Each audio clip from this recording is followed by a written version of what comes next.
Okay, for one part D, very simple, although ever so slightly tricky. Calculate the power transferred to the air by the aircraft. So I think what most people wanted to do here was they wanted to just do a straight application of this formula here. And they just wanted to take the force that they just worked out, multiply that by the velocity that they just worked out, and that would be your power. But unfortunately that's not going to work because this equation, force times velocity, implies that you've got a constant, it's implied that you've got a constant force applied to it and a constant velocity. So a nice example for this is when a car is being moved a certain distance by the force from the engine. So the force applied from the engine would be, or the driving force would be your force applied, and then if it maintains a constant velocity, well then obviously that's the velocity that you're going to multiply by it, and that will give you the power. However, that's not going to work in this case because the velocity is not constant. Okay, so the velocity, if you remember, goes from 0 up to about 8.1 meters per second during the collision with the blade. So that means that the average velocity is around half of that.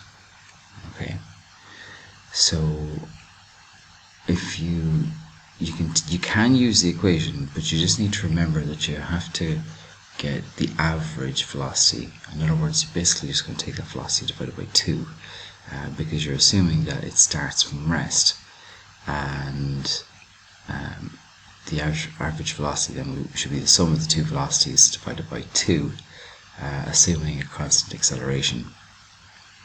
So that would give you half of what you would have got had you just multiplied the force times the velocity. So it works out to be about 55 watts, or Newton meters per second. The other way you could tackle a question like that, and it is fairly common by the looks of things, is to say that, well, power is actually energy transferred over time. And if you were to consider your little 1.7 kg of air that's sitting there, well, initially it's at rest, so it might have some sort of gravitational potential energy, although it's at rest up there, so it doesn't seem to be wanting to move. So it's not going to move as a result of that gravitational potential energy.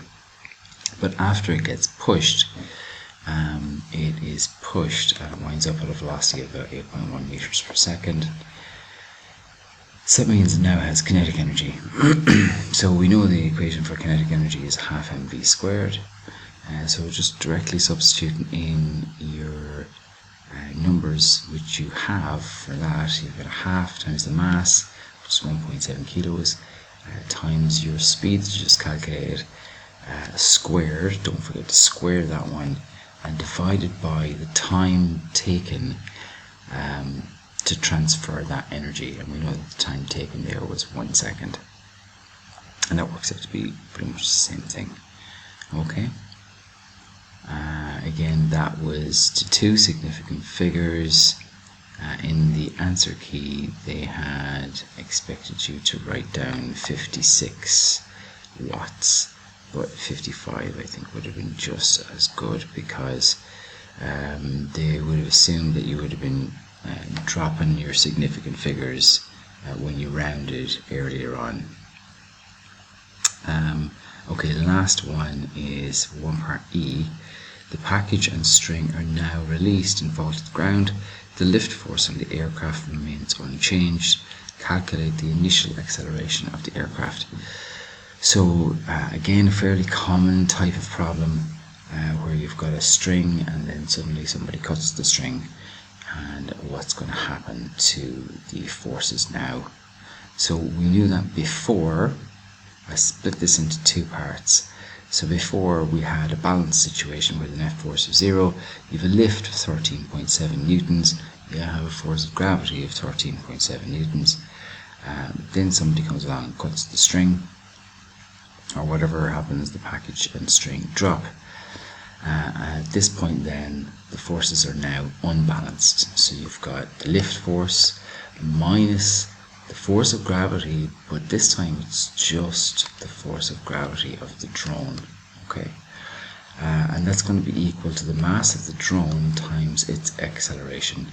So then just substituting in the numbers, that was your 13.7 newtons of lift minus 0.95, that's the mass of the drone, times gravitational field strength,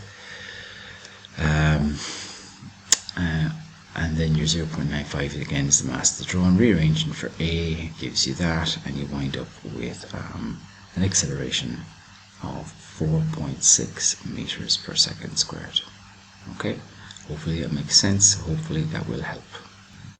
Again, it is a pretty common type of problem, so it's worth getting used to. What they'll do is they'll give you a situation where the forces are initially balanced, and then they'll unbalance the forces. So you'll have to know that, say for example, your lift force is equal to the force of gravity, and then they'll unbalance it in some way, shape or form, by removing something or cutting a string or something like that.